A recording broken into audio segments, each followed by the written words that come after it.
Hey guys, welcome back to the 4 AM discipline. And इतने दिनों से जिसका इंतज़ार था वो अब ख़त्म हो चुका है। सभी स्टूडेंट जो भी RSPCB जेई के रिज़ल्ट की वेट कर रहे थे, वो रिज़ल्ट आ चुका है। एंड मुझे पता चला जब रिज़ल्ट आया उसके दूसरे दिन मॉर्निंग के अंदर, जैसे मैंने फ़ोन देखा, क्या है कि मोस्ट ऑफ टाइम मैं बस यही सर्च करती हूँ कि RSPCB JE result result result, तो वो खुद ही आ गया मेरे नोटिफिकेशन के अंदर कि भाई रिज़ल्ट आ चुका है। फिर मैंने रिज़ल्ट देखी सीट, रोल नंबर देखे, मेरे नहीं मिले।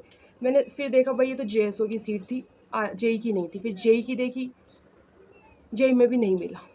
फिर दोबारा देखी बट मेरा कहीं रोल नंबर मुझे नहीं दिखा। उसके बाद में मेरी एक्सपेक्टेशन जो थी वो एकदम, मुझे एक होप थी, इतने दिनों से वेट था कि कब रिज़ल्ट आएगा, क्या पता हम जूनियर एनवायरनमेंट इंजीनियर बन जाए, क्या पता अपना रिज़ल्ट पॉजिटिव रहे। क्योंकि देखो मेहनत भी हमने एकदम बढ़िया की थी, मतलब कि बिल्कुल टाइम मैनेजमेंट करके फुल स्टडी, सुबह जल्दी उठना, प्रॉपर टाइम देना, स्टडी को पूरा सिलेबस कंप्लीट करना, रिवीजन करना, टेस्ट देना, तो ये सब कुछ किया था। पेपर देते टाइम पेपर भी अच्छा हुआ था। उस टाइम भी ये था भाई इस बार तो शायद अपना सिलेक्शन हो जाएगा। इतने दिनों से वेट कर रही थी एक होप लेकर कि भाई अपना सिलेक्शन हो जाएगा, बट सिलेक्शन नहीं हुआ। अब क्या कर सकते हैं भाई, सिलेक्शन तो नहीं हुआ। एक एक्सपेक्टेशन थी, होप थी, वो नहीं रही। मतलब अब फिर से किसी और एग्ज़ाम की उसी तरीके से तैयारी करेंगे, शायद उससे ज़्यादा मेहनत करनी पड़ेगी, शायद फिर जाके सिलेक्शन होगा। अब स्टूडेंट्स कुछ बोल रहे हैं कमेंट सेक्शन के अंदर कि भाई इसमें बहुत बड़ा स्कैम हुआ है, सीटें बिकी है। अब उसका तो यार मुझे भी नहीं पता, बट इस बार कट ऑफ बहुत ज़्यादा गई है, इतनी एक्सपेक्ट भी नहीं की थी। पिछले बार के कंपैरिजन में तो लगा था शायद अपना सिलेक्शन हो जाएगा, क्योंकि भाई जो 2024 का पेपर था वो भी कोई बहुत हार्ड नहीं था, और ये भी कोई बहुत ईजी नहीं था जो इस बार था। उन दोनों का लेवल लगभग सेम ही था, तो उसमें इतनी कट ऑफ नहीं गई, तो इसमें इतनी कट ऑफ क्यों जा रही है। इतना कितना ईजी पेपर था भाई। चल टेक का तो तुमने कर लिया, पर नॉन टेक क्या तुम्हें पूरी आती थी? ऐसा कौन सा सोर्स था, तुमने कहाँ से पढ़ा है भाई जो सब कुछ तुम्हें आ गया? हम भी तो पूरे 2 महीने तैयारी करें, 2 महीने के अंदर जहाँ जहाँ सोर्स मिला, जो जो मिला, सब कुछ हमने भी देखा था। बट ऐसा तो नहीं हो सकता कि पूरे के पूरे क्वेश्चन ही हमें आ जाए। तो पता नहीं क्या हुआ है क्या नहीं हुआ। अब क्या ही कर सकते हैं, रिज़ल्ट तो हमारा पॉजिटिव नहीं आया। जो हमने सोचा था वो तो नहीं, सोचा था शायद हो जाएगा बट नहीं हुआ। अब सिस्टम में क्या हो रहा है क्या नहीं हो रहा है वो तो हम कुछ नहीं बता सकते। बस ये मानेंगे कि भाई सच में स्टूडेंट्स बहुत इंटेलिजेंट हो रहे हैं, आजकल कंपटीशन बहुत ज़्यादा हो रहा है। अपने सराउंडिंग में जो स्टूडेंट्स हैं वो भाई हाई जीनियस लोग हैं, जो शायद सब कुछ कवर कर सकते हैं।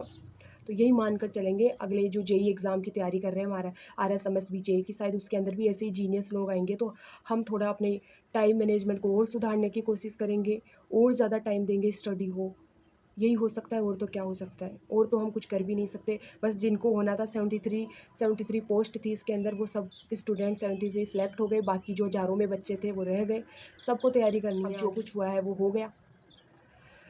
तो भाई एक्सपेक्टेशन लगा रखा था एक, वो नहीं हुआ, अब क्या करें।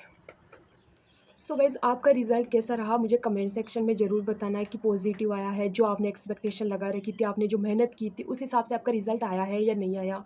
तो ये मुझे ज़रूर बताना। फ़िलहाल मेरा तो नहीं आया, मुझे तो एक एक्सपेक्टेशन थी। और भाई कम से कम तुम्हें, चलो सेलेक्ट नहीं किया, पर ये तो बता दो हमारे नंबर कितने आए हैं। आंसर की तो जारी कर दो अब, और रिज़ल्ट भी हमारा दे दो कि इतने नंबर आए हैं तुम्हारे। ये तो बताओ, कम से कम ये तो पता चले कौन सा क्वेश्चन हमने गलत किया, कितने हमारे मार्क्स आए, कहाँ हमने गलती की। ये तो बताना चाहिए ना, कम से कम ये मार्क्स तो हमें बता दो कि हमारे आ कितने रहे हैं। RSPCB से यही है कि हमें हमारे मार्क्स बता दीजिए कि हमारे कितने मार्क्स आ रहे हैं। सो गाइस, फ़िलहाल के लिए मुझे यही बताना था कि RSPCB जेई का रिज़ल्ट आ चुका है, और मेरा रिज़ल्ट कुछ पॉजिटिव नहीं आया है। फिर से सेम प्रोसेस वही दोहरानी पड़ेगी, फिर से मेहनत करनी पड़ेगी सिलेक्शन लेने के लिए।